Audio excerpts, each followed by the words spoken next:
Muy buenas tardes, bienvenidos, bienvenidas nuevamente a la segunda clase de esta capacitación práctica sobre procesos judiciales de violencia de género y violencia familiar en la provincia del Neuquén. Muchísimas gracias a todos y a todas por su participación, por su presencia y bueno, fundamentalmente agradecerles y dar inicio a esta clase. Dos cuestiones siempre, las metodológicas de siempre, contarles que es importante que completen ese formulario de asistencia que estamos compartiendo todo el tiempo en el chat. Y lo segundo, que bueno, toda pregunta, toda inquietud que tengan la pueden formular en el chat y nosotros vamos a tratar de formulárselas a la capacitadora, así ella la puede contestar. Así que bueno, nuevamente agradecerte, Sofía Rabert, tu presencia, tu participación, tu predisposición, tu voluntad para brindarnos y compartir todas tus experiencias y conocimientos sobre esta temática que es tan importante para nuestro ejercicio profesional. Así que te dejamos para que puedas compartirlos, esos conocimientos. Muchísimas gracias. Bueno, muchas gracias. Buenas tardes a todos, a todas. En primer lugar, me disculpo, hoy ya arrancamos con una mejoría en lo técnico. Ayer ahí hubieron un par de inconvenientes, así que disculpas por eso. Pero bueno, agradecerles nuevamente también a Isabel, a Karina, a Junior, a Lorena, a todos por la invitación y también a ustedes por la oportunidad de escucharme y de que podamos reconfirmar, profundizar, aprender y reconfirmar sobre esta temática tan profunda y tan compleja como lo es violencia familiar y violencia de género. Así que bueno, dicho esto, voy a compartir pantalla.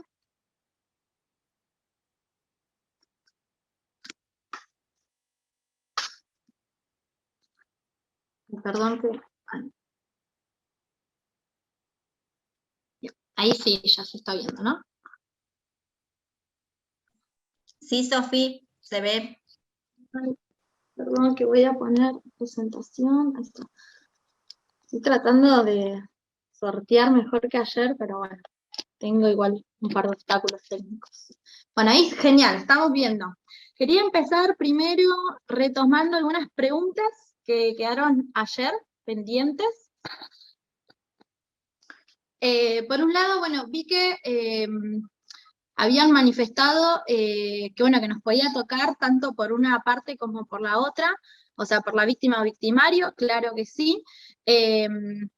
Y como la pregunta por ahí era que, ¿qué podía pasar cuando eras de un hombre? Por ahí reconfirmar que la violencia familiar que estuvimos reconfirmando ayer está, digamos, prevista tanto para la mujer como para el hombre. O sea, la violencia familiar abarca tanto a uno como al otro. O sea, muchas veces se da contradenuncia, que la mujer solicita medidas cautelares y el hombre también en simultáneo solicita medidas cautelares, y el criterio, por lo menos en torno a la 2785, es darles medidas cautelares a ambos siempre que corresponda. Entonces, en ese sentido, digamos, están en igualdad de condiciones para ser garantizados. Después, por otro lado, algo muy práctico que esto recontra pasa respecto a los alimentos. Recordemos que los alimentos provisorios solicitados en el marco de la 2785 justamente, digamos, tienen que ver con la necesidad y urgencia por la violencia en sí, no por la necesidad y urgencia de los alimentos propiamente, digamos, sino también relacionados con la violencia.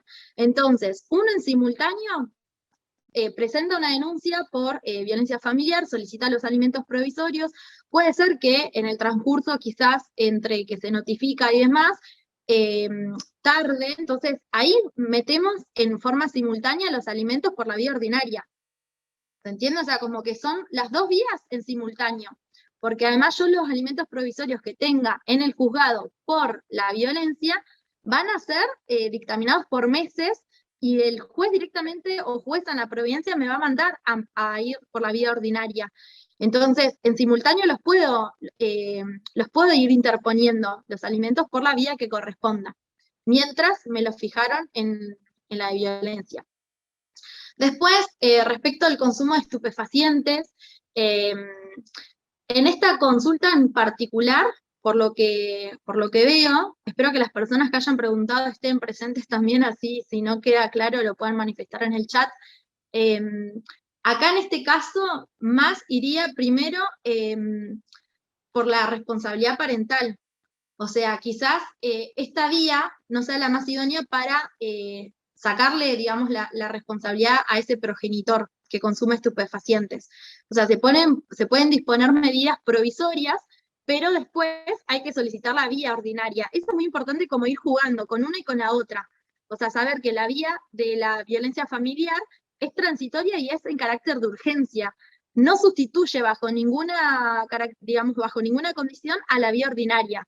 Ir por alimentos, ir por responsabilidad, por un régimen, todo eso se tiene que hacer de igual manera.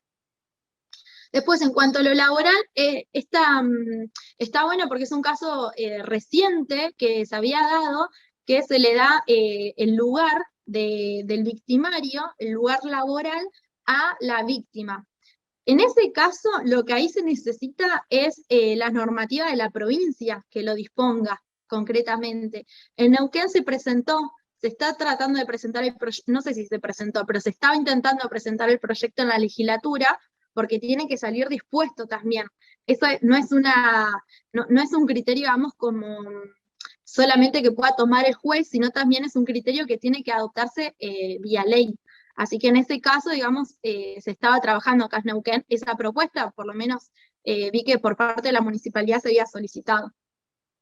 Después, bueno, el caso de la mujer.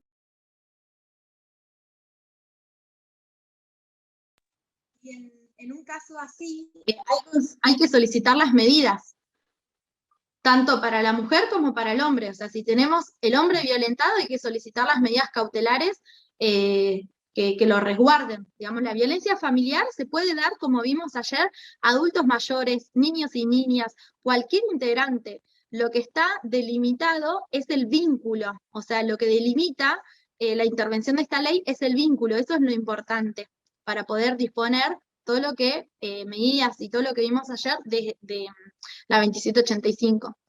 Y después, respecto al impedimento de contacto, esto más específicamente es la práctica. Para que haya un impedimento, o sea, para poder solicitarlo en lo que es penal, un impedimento, primero tiene que haber un régimen establecido, porque si no hay un régimen establecido, no se puede denunciar un incumplimiento de algo que no está predeterminado. Por lo menos en nuestra provincia, en lo que es penal, para poder denunciar un impedimento de contacto, primero se va a tener que solicitar el régimen. O sea, se tiene que establecer primero en familia y después se puede denunciar el incumplimiento en una fiscalía. Después, respecto a honorarios, que eran algunas consultas que también vi, traje hoy 2 providencias en donde se habían dispuesto los honorarios, una en el juzgado 5, que justamente, digamos, por ahí me gustaría que, bueno, que tengamos presente esto, ¿no? O sea, acá los letrados patrocinantes, por ejemplo, solicitan que se les regulen los honorarios, se les fija ahí el porcentaje de acuerdo a la actuación, y lo importante es que acá se marca que las costas se imponen por el orden causado, ¿no? No se disponen a una parte. ¿Por qué? Porque es el principio de la ley de violencia, ¿no? Es la protección de las personas, dice acá bien claro el juzgado, y acá no se determina la culpabilidad. La función de la ley va a ser proteger al grupo familiar, ya sea todos los sujetos que vimos ayer. Entonces, no se determina la culpabilidad, o sea, quién tiene la culpa en este expediente, sino lo que se vela es la protección. Entonces, como no hay determinación de culpa, no puede haber una determinación de quién corre con esas costas. Y también está en concordancia que no es obligatorio el patrocinio particular, incluso ni siquiera el patrocinio para poder disponer las medidas. Entonces, en ese sentido está pensado que los honorarios son por orden causado. Y bueno, se cita la jurisprudencia que el dictado de una medida de seguridad no implica un decisorio desmérito que declara a alguien como autor de los hechos que se le atribuyen, sino que tiende a la tutela inmediata y preventiva de los damnificados, hallándose justamente el equilibrio entre ambos intereses en la necesaria temporalidad y provisionalidad con que la misma ha de disponerse. ¿Bien? Por eso no hay ni vencido ni vencedor, y conforme a ese principio se disponen por orden causado. En igual sentido, En esta también se disponen, a ver, no, a ver, ahí no puedo ver completo.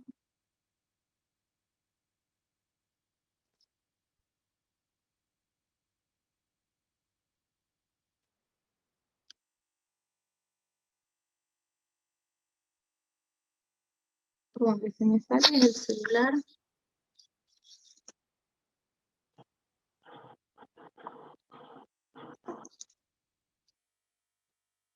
No, acá es otra que les traje, en realidad ya salimos de los honorarios.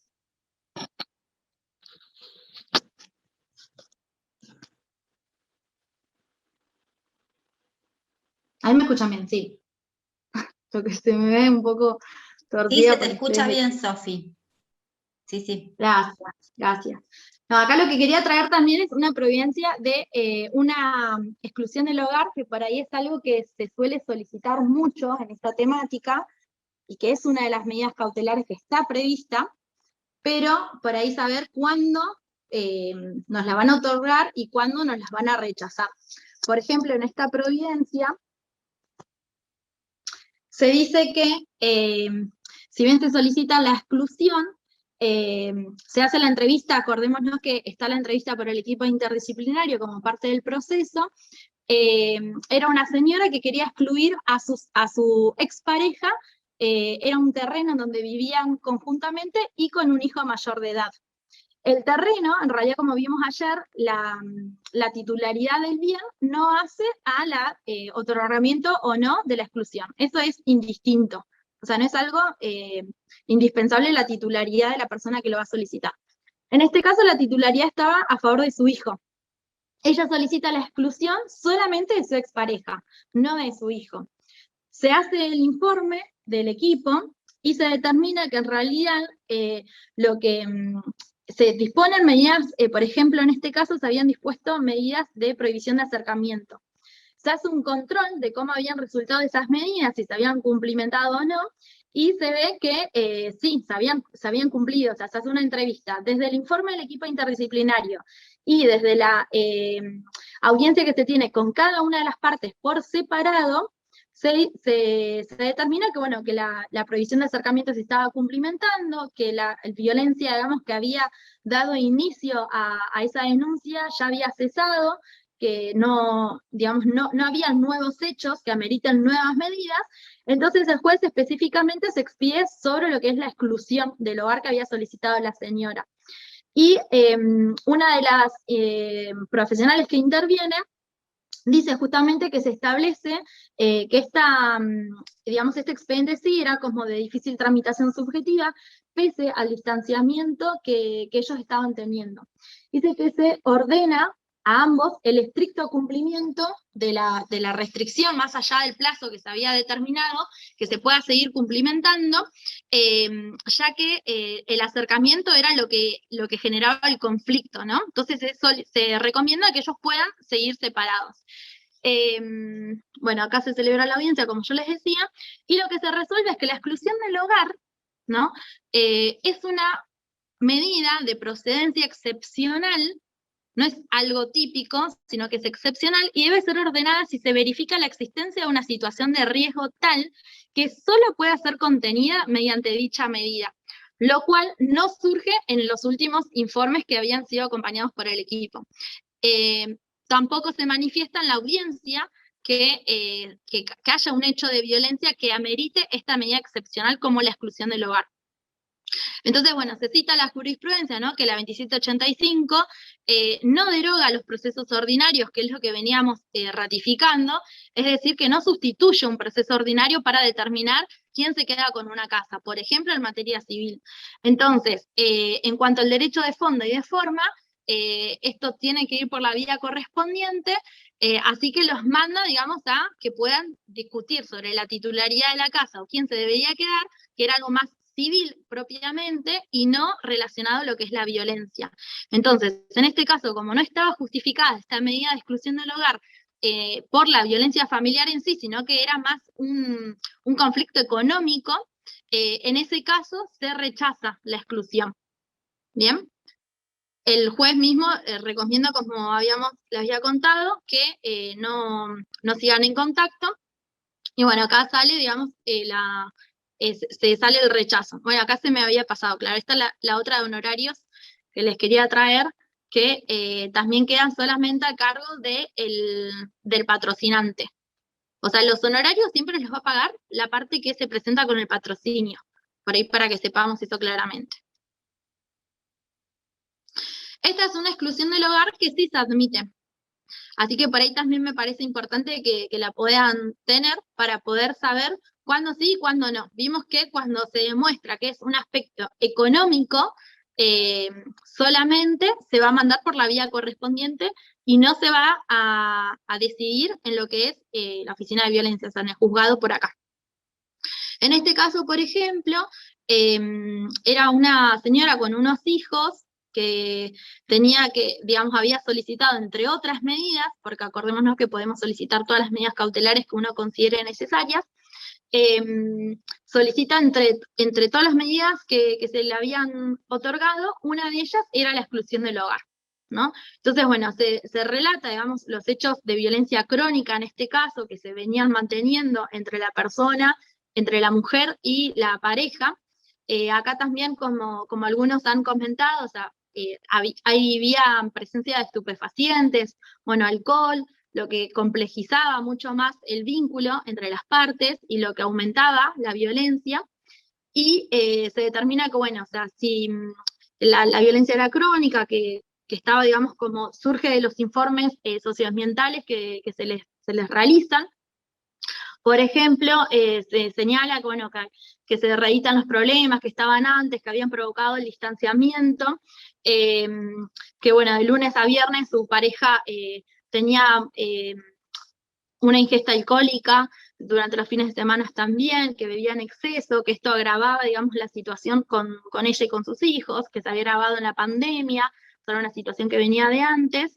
Ella manifiesta, bueno, la angustia, el miedo de que no quería regresar a su casa. En este caso, ella, como primer medida, lo que suele pasar es que la mujer sale del domicilio, estaba en una casa prestada, en una casa de otro familiar, y que, bueno, le generaba, digamos, miedo e incertidumbre volver en las mismas condiciones. Por eso había solicitado la exclusión del hogar, ¿no? Entonces, la profesional, digamos, que interviene, relata todo esto, que es la entrevista que se va a hacer. Actualmente recordemos que es en forma telefónica, y bueno, habían sucesos de violencia, digamos, no solamente psicológica, sino física. La había golpeado a la señora, tenían hijos menores y mayores. Bueno, se relatan todos los hechos, esto es lo que va a salir más o menos en una providencia. De la entrevista, el juez, si bien no es vinculante, va a tomar muchas consideraciones que haga el equipo interdisciplinario. Entonces, por eso es importante, si nosotros vamos a patrocinar, poder verla, porque ese informe, digamos, si bien no es vinculante, es lo casi decisorio para el juez o jueza, porque de ahí se recaben todos los elementos de la situación, ¿no? De todo lo que habíamos visto. O sea, ahí se ven los antecedentes, los agravantes, ¿bien? O sea, todo eso se va a volcar en la entrevista del equipo interdisciplinario. Bueno, acá se manifiesta que se advierte una problemática familiar de características crónicas, que se suman factores como una situación de riesgo, las diferencias que evidencian los respectivos relatos de las personas, posible problemática del consumo de alcohol, y también se dice que, bueno, que justamente el objetivo de la ley no es sancionar, esto es importante, al que ejerce la violencia, ya que la finalidad no es punitiva, sino preventiva. Este es el espíritu de la 2785.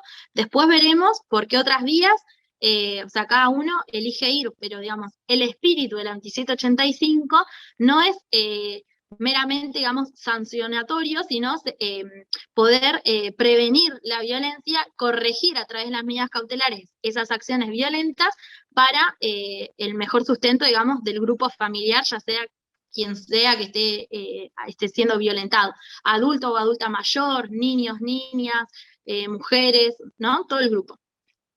Bueno, se dice que la exclusión no tiene como finalidad sancionar al excluido, sino proteger a todo el grupo familiar ante la situación planteada. En especial a quienes presentan por distintas circunstancias mayor vulnerabilidad, ¿no? No es lo mismo la situación de la mujer que del hombre. Más si es una mujer, como en este caso, que estaba a cargo de la crianza y demás, que no tenía un sustento económico propio, a diferencia del hombre. Entonces, se dice, bueno, que justamente los procesos de violencia es evitar toda conducta, acción u omisión que de manera directa o indirecta afecte la vida, libertad física, psicológica, sexual, económica o patrimonial, como así también su seguridad personal. Es una medida cautelar provisoria y de protección ante actos de violencia o de maltrato. Esto es importante porque si tenemos la exclusión del hogar, no va a ser para siempre. Toda medida cautelar tiene plazo. Entonces, si nosotros después queremos que eso se convierta en otra situación, o sea, que a la casa se le sea otorgada a quien a través de la exclusión del hogar ya se le había dado, tenemos que ir por la vía también que corresponda. La medida cautelar siempre va a ser provisoria. Bueno, se había acá dispuesto el cese de convivencia, que ese fue un factor que disminuyó la violencia. Se cita la jurisprudencia que es unánime en el sentido de que la finalidad de la ley de violencia familiar es hacer cesar el riesgo que pesa sobre la víctima, evitándose el agravamiento de los perjuicios concretos derivados del maltrato que se cierne sobre ellas mediante la adopción de medidas eficaces, urgentes y transitorias, ¿no? Este es el espíritu. Esto está bueno para que lo tengamos presente también para citarlo a la hora de pedir. O sea, cuando nosotros seamos quienes solicitemos, tenemos ya fundamento para poder justificar ese pedido. Obviamente que acompañado quizás de algún informe, que sería lo mejor, de algún informe psicosocial por nuestra parte, o bien del informe psicosocial de la propia oficina. Bueno, de los hechos denunciados se habían desprendido que eran padecidos no solamente por la mujer, sino también por los hijos. Esto también, digamos, es tenido en cuenta quiénes son, digamos, las víctimas en esta situación para poder otorgar esta medida. Y bueno, se determina que se va a ordenar la exclusión. El procedimiento, por ahí para que tengamos presente, en la misma PROVI va a salir que se determina, digamos, el oficio del personal policial de la comisaría de la que corresponda, digamos, según el domicilio, y se le informa ahí mismo a la provincia de que el señor, si se niega a retirarse, van a proceder a su exclusión, ¿no? También, bueno, se le habilita a retirar la ropa y demás efectos personales. Por ejemplo, en este caso, como hablábamos mucho ayer, habría que ver si nosotros nos presentamos por la parte denunciada, en este caso, bueno, solicitar por inventario todas las cosas que uno va a requerir que se retiran. En este caso el señor no se había presentado, entonces por ahí quizás no estuvo esa posibilidad, pero nosotros podemos solicitar, bueno, cuáles son los elementos que vamos a querer que se otorguen como retiro, como autorización. Igualmente, si no nos dan en esta vía o no llegamos a pedirlo en esta vía, podemos ir por la ordinaria a solicitarlo. Bueno, acá se autoriza entonces el retiro de sus pertenencias y también se le informa que se va a tener que abstener de reingresar a la vivienda, ¿no? Y se dispone una prohibición de acercamiento de 300 metros, lo cual también va a ser notificado a la comisaría para que puedan controlar. Y bueno, se le informa, como vimos ayer en algunas otras provincias, que bajo el incumplimiento, bueno, se lo intima, que se lo va a inscribir en el Registro Provincial de Violencia Familiar y de Género, de aplicar las sanciones como multa o arresto, que el personal le va a indicar al denunciado que pueda indicar el lugar donde va a residir provisoriamente y un teléfono para poder seguir en contacto con la persona también. Bueno, la notificación, cómo va a ser, que se habilitan días y horas en este caso para que sea cuanto antes, y que efectivizado el retiro, según el caso, deberá disponerse de custodia policial en el domicilio indicado por el plazo de 10 días. Esto es a los fines si va a ser necesario o no, hay que ver el caso en concreto, y se les reitera, la derivación a asesoramiento de un abogado especial para tramitar por la vía y modo. En la misma resolución sale la recomendación a las personas que puedan ir con patrocinio, ya sea gratuito o particular, para poder discutir, digamos, ya sea la vivienda, alimentos, todo lo que conlleve, digamos, el caso en sí, por la vía que corresponda. Acá en este caso, por ejemplo, también se habían dispuesto alimentos provisorios. Y en la misma providencia, en este caso, se le hace también saber al denunciado que puede concurrir al dispositivo de atención a varones, que ayer lo estuvimos viendo, ya que esto, como bueno, ayer compartimos, puede ser o a pedido de parte o por voluntariedad. O sea, nosotros también podemos recomendar a la persona que pueda ser atendida por el dispositivo de atención. Y esto recordemos que es voluntario, no es obligatorio. O sea, el dispositivo no está pensado como obligatoriedad, porque si no ahí perdería un poco el sentido de la sensibilización y el acompañamiento. Entonces, la idea es justamente que sea una herramienta positiva para los varones agresores. Se dispone, bueno, la cuota, las modalidades, que esto es una cuota común, digamos, se abre la cuenta en el banco provincial, bueno, la fecha en la que tiene que ser depositado, y la autorización a la señora para poder retirarlo.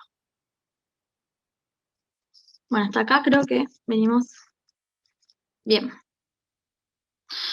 Bueno, específicamente quería que hoy también podamos incorporarnos.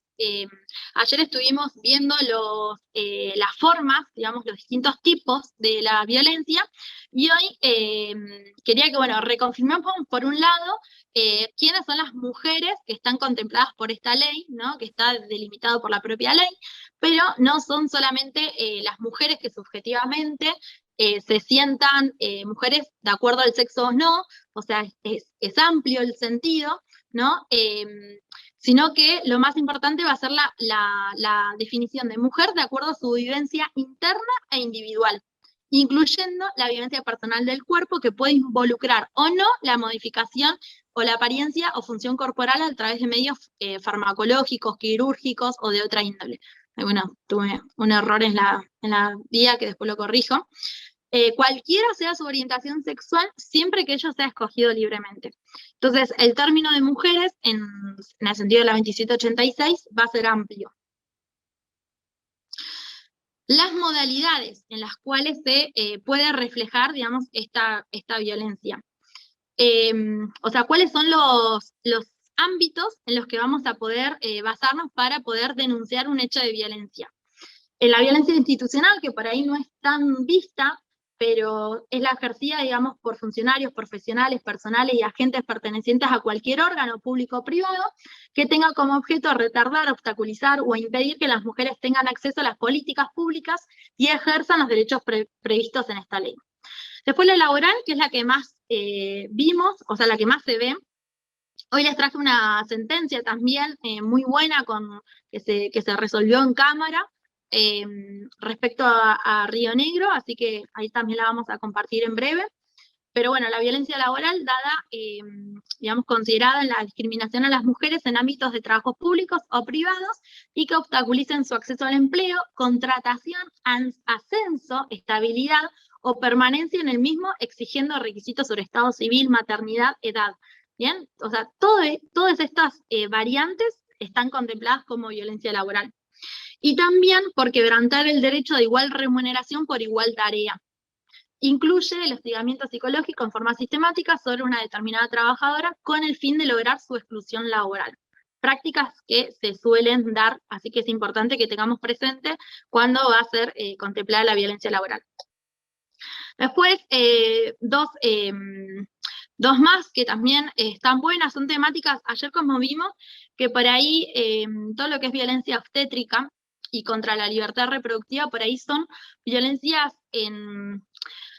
nuevas en el sentido de poder visibilizarlas, ¿no? Nuevas en el sentido de poder incorporar qué es violencia, y muchas veces cuando una es violentada y ni siquiera, digamos, lo tenía presente o no lo había ni siquiera, digamos, como incorporado esa violencia, no se había visibilizado.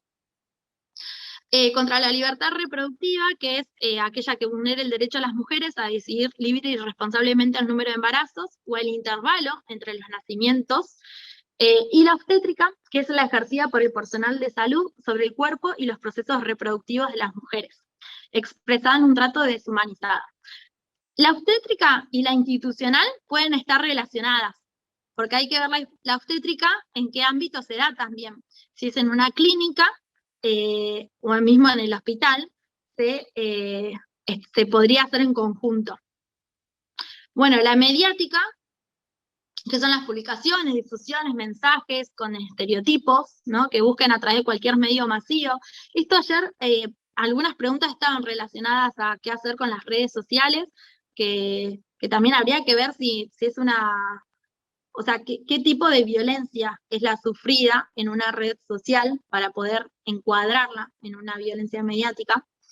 Y la utilización, la mediática, perdón, abarca la utilización de mujeres, adolescentes y niñas en mensajes e imágenes pornográficas, legitimando la desigualdad de trato o la construcción de patrones socioculturales que reproduzcan desigualdades. Bueno, por otro lado, ayer vi que también Yasmín había agregado que otro de los programas sociales, que una vez que uno sabe, digamos, las violencias que podemos interponer, las víctimas, las herramientas, digamos, estatales con las que uno cuenta como abogado y abogadas que podemos solicitar, actualmente son el programa Acompañar y Potenciar, que son de Nación. El Acompañar ayer, creo que no lo nombré, pero... El Ministerio de Mujeres ya tiene sede acá en Neuquén, todavía no tienen el celular específico, pero por ahí les iba a dar, Cari me faltó, les iba a poner el mail nuestro de la oficina, ¿no? De acceso, para que si tienen dudas para poder tramitar, digamos, el acompañar o el potenciar. Nosotros somos boca de ingreso como acceso a justicia, así que ahí después nos pueden preguntar, porque el acompañar pronto va a tener un número de teléfono propio, pero bueno, todavía no lo tienen, así que ahí después lo pueden solicitar. Y también tenemos la Dirección Provincial de las Violencias, que desde la Dirección Provincial uno puede dar la intervención, o sea, podemos o dar la intervención a través del procedimiento, a través de solicitarlo mediante escrito, o a través de recomendarle a la mujer que vaya a la Dirección Provincial de las Violencias. Actualmente creo mucho que no están con atención presencial, pero con turno, así que en ese sentido, digamos, también no habría problema, después les facilito el teléfono, pero en la Dirección Provincial tienen dos herramientas muy interesantes, que por un lado es el acompañamiento interdisciplinario con psicóloga, y por otro lado la asistencia económica de provincia. Entonces, las dos cosas pueden ser solicitadas por la dirección. Y bueno, ayer vimos la asignación universal, particularidad de cómo solicitarla, así que bueno, eso también lo contamos. Y bueno, hoy traje también el fallo, este que salió en el marco de la 2786, que bueno, es del año 2018, perdón, no era de Neuquén, iba a traer el de Río Negro y al final traje solamente el de Neuquén. Bueno, esta causa es súper interesante, es una mujer, una víctima que denuncia la 2786 a través del juzgado laboral, se la rechazan y la apelan. Por eso va a la Cámara y la Cámara, manda a ordenar que se revise, que se modifique, que se dispongan las medidas, bueno, todo lo que ahora vamos a ver. Pero bueno, en la resolución, digamos, de primera instancia laboral, se había declarado inadmisible la acción, por entender que los hechos denunciados referidos al acoso laboral que manifiesta la mujer, no ameritaban la intervención. ¿Bien? Entonces se había rechazado. El juez de grado entiende que la denunciante ha podido canalizar su reclamo no solo ante las autoridades de su lugar de trabajo, sino también ante la asociación bancaria, habiendo tomado intervención la Comisión Ética del BPN. Como que la mujer ya había tenido otras herramientas para poder denunciar, entonces el juzgado entiende que esta no era la vía, que ya había podido denunciar, digamos, el acoso laboral por otros lados. También se dice que la actora tenía una licencia laboral, entonces como que no radicaba el hecho en sí, no lo encuadran en la primera instancia. Bueno, se dice que, perdón, me aparecen los carteles de admitir, me carta la pantalla, que si bien la entidad gremial, o sea, el gremio había solicitado el reclamo, envía la carta de documento al banco y se le informa que se iban a tomar acciones, nunca se les había informado en cuáles fueron las acciones y en qué desembocaron. O sea, solamente la empresa contesta de que se iba a iniciar una investigación, pero a la víctima jamás se le notificó cuál iba a ser ese procedimiento, ni siquiera cómo terminó el procedimiento. O sea, cuál fue la investigación y cómo terminó eso. En ningún momento se le informa eso a la víctima. El médico psiquiatra desconoce que concluía, digamos, la licencia que tenía la mujer, cómo iba a ser el procedimiento, si se le iban se le iban a pedir que vuelva a las tareas en el mismo lugar, o sea, cuáles iban a ser las condiciones cuando ella cese con esa licencia. Eso no estaba garantizado. Después también se dice que, bueno, que en los términos de las leyes nacionales y provinciales y la Constitución se requiere que es una efectiva protección judicial mientras se sustancia el proceso. Dice que no solo no se ha producido ninguna diligencia probatoria, sino que no se ha notificado, ni menos convocado al denunciado a la audiencia expresamente prevista en los términos del artículo 15 de la 2786, a efecto de que tome conocimiento de esa denuncia. O sea, directamente se rechaza. Ni siquiera se lo notifican al denunciado en los términos que prevé la ley, que tiene que tomarse una audiencia en el plazo de las 48 horas.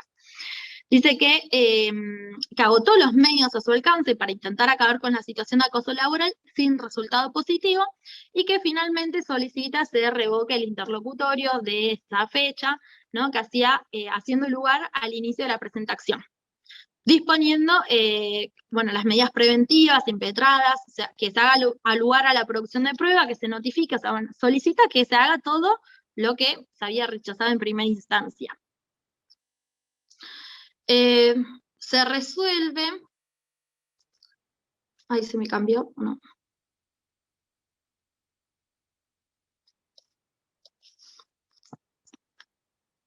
No se me cambió. Creo que se me trabó la computadora. Ahí está. Bueno, se resuelve en cámara que frente a la posible situación de abuso perpetrado en la órbita laboral, se instruya la presente causa a fin de sustanciar el reclamo con el denunciado y en su caso recabar las medidas de prueba pertinentes a los fines de verificar si ha existido y si actualmente persiste la situación de abuso con la finalidad de prevenir, sancionar y erradicar en los términos de la 2786. O sea, se manda a ordenar que se haga todo lo que no se había hecho en los términos de la ley. Bueno, se dice que el hecho de que la actora haya podido canalizar su reclamo ante las autoridades de su trabajo y a través de la asociación bancaria a la cual pertenece, no es motivo suficiente para despachar desfavorablemente la tramitación de la presente causa, máxime cuando a la fecha, conforme surge el relato de la propia denunciante, no se han tomado cartas en el asunto, más allá de las licencias que debió usufructuar con motivo de la situación de acoso laboral aquí denunciada. Esto es importante porque cuando uno quiera, digamos, denunciar una situación de violencia de género laboral, por más que hayamos hecho vías administrativas ante la misma empresa, ante el mismo órgano que estamos denunciando, eso no es un obstáculo para poder meter la denuncia en el fuero laboral, en los términos de la 2786.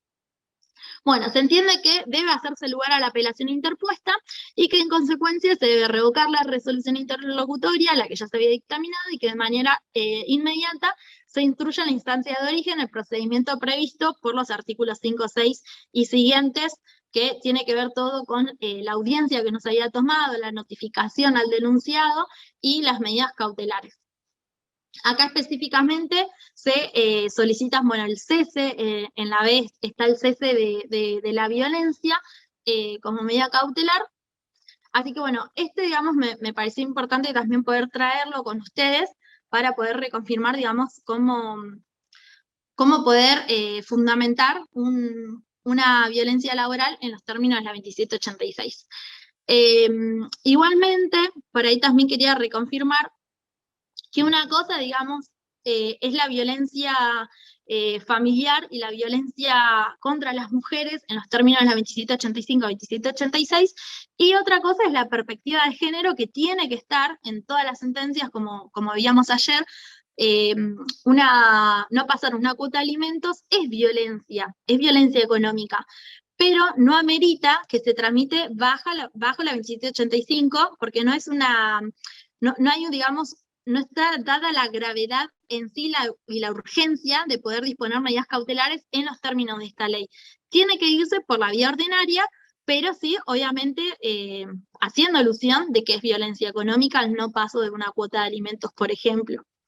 Y les dejo igual el link con todas sentencias de distintas provincias. Esto es algo del Ministerio de Mujeres que salió hace muy poquito, en el 2020, así que ahí les dejo el link también para que puedan ver los distintos casos que se han dado. Acá en Neuquén y en Río Negro hay varios casos interesantes, así que ahí después también los pueden reconfirmar y profundizar.